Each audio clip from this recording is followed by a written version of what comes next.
हर हर महादेव, जय श्री कृष्णा। आज के इस वीडियो में हम लेकर आए हैं कि शिववास कैसे निकाला जाए।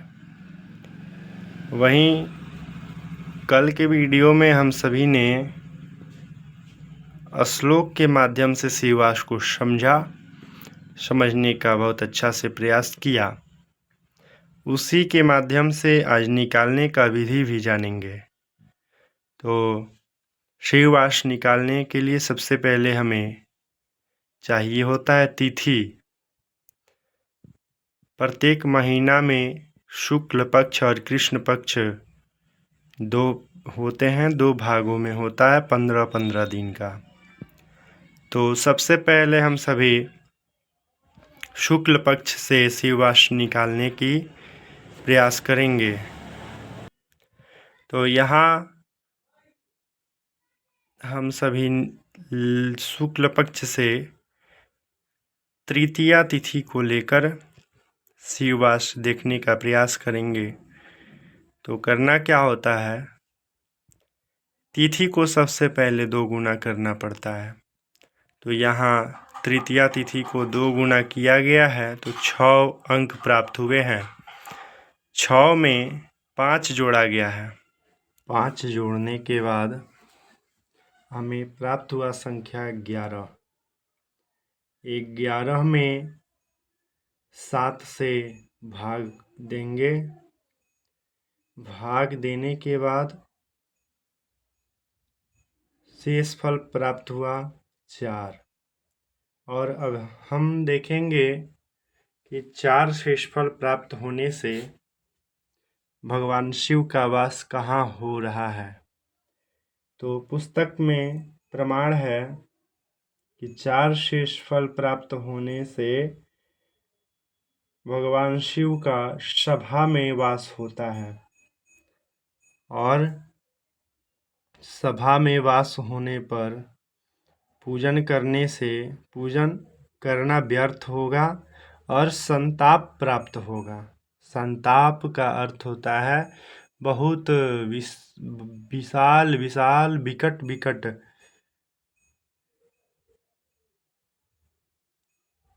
यातनाएं। और आज के दिन इसी को सभी लोग देखते हुए, फल को देखते हुए कहते हैं कि आज के दिन शिववास नहीं है। और देखते हैं, अब हम आगे देखेंगे कि किस दिन शिववास होता है।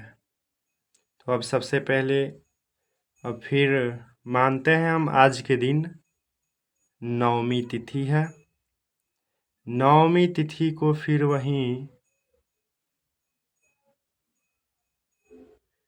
नवमी तिथि नहीं, द्वितीया तिथि है।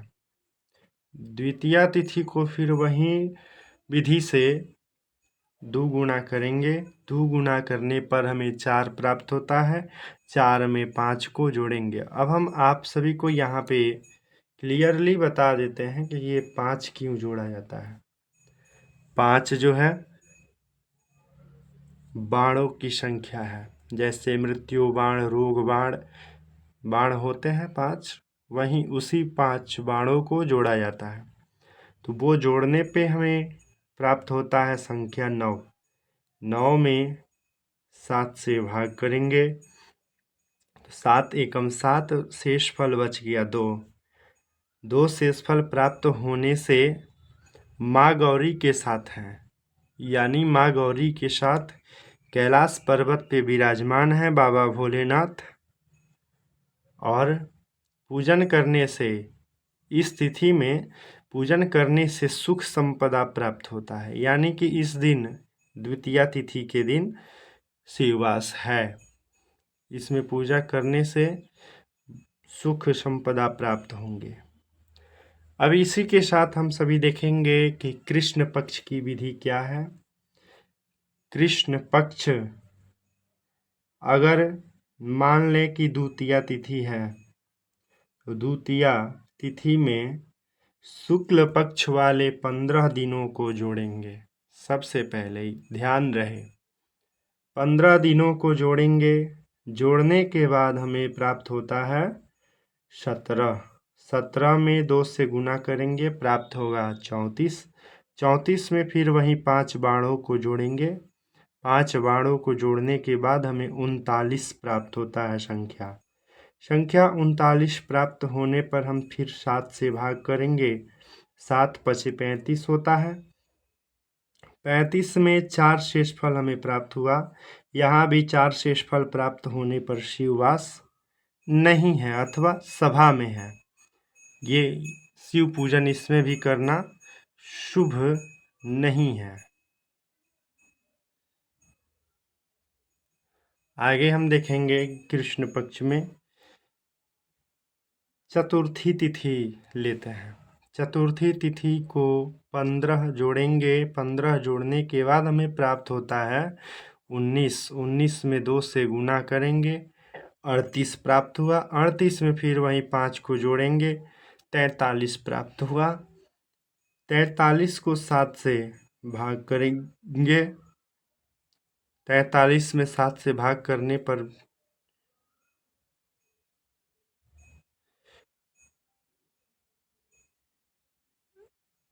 हमें प्राप्त होता है, सॉरी लाइट चली गई है,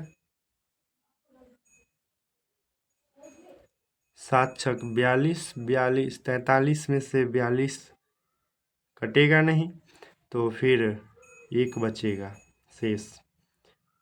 शिववास 1 बचने पर शिववास कैलाश पर है, पूजन करना उत्तम होगा। यानी कैलाश पे बाबा विराजमान है और इंतज़ार कर रहे हैं कि हमारे भक्त कब और कहाँ बुलाएं, हम चलें उनके साथ पूजन प्रारंभ करने के लिए, उनको आशीर्वादित करने के लिए।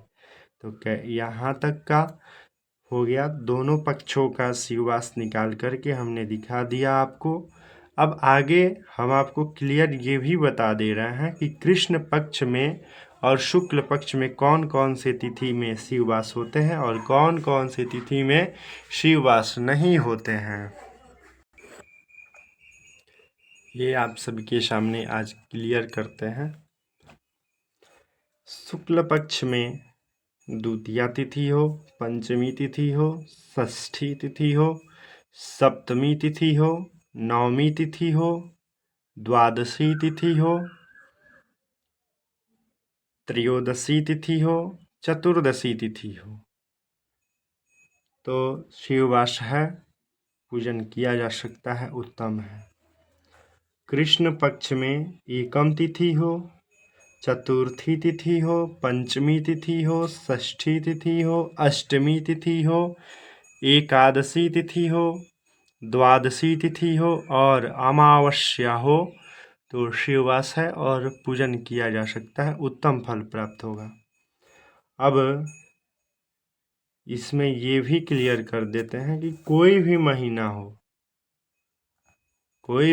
हो, बस शुक्ल पक्ष और कृष्ण पक्ष को ही देखना है। जिसमें ये कब कब देखा जाता है और कब कब नहीं देखा जाता है। सबसे पहले कोई भी महीना हो और देवालय में करना हो,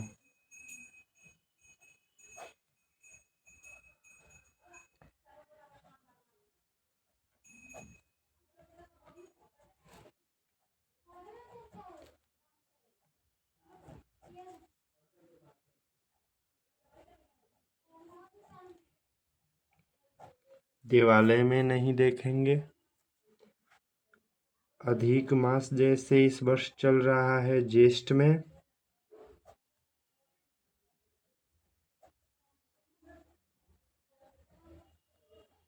इसमें नहीं देखेंगे।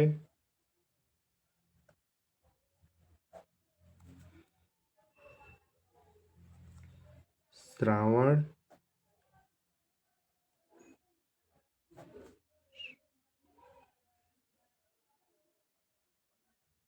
इसमें भी नहीं देखेंगे।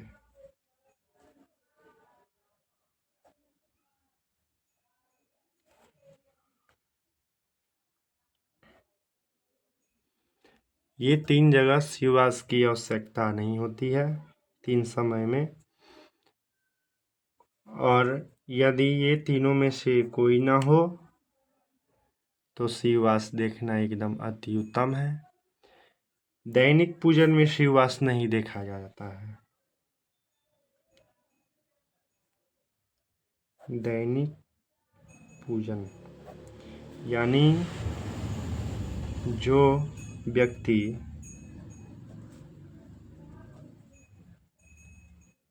रोज शिव पूजन की करते हैं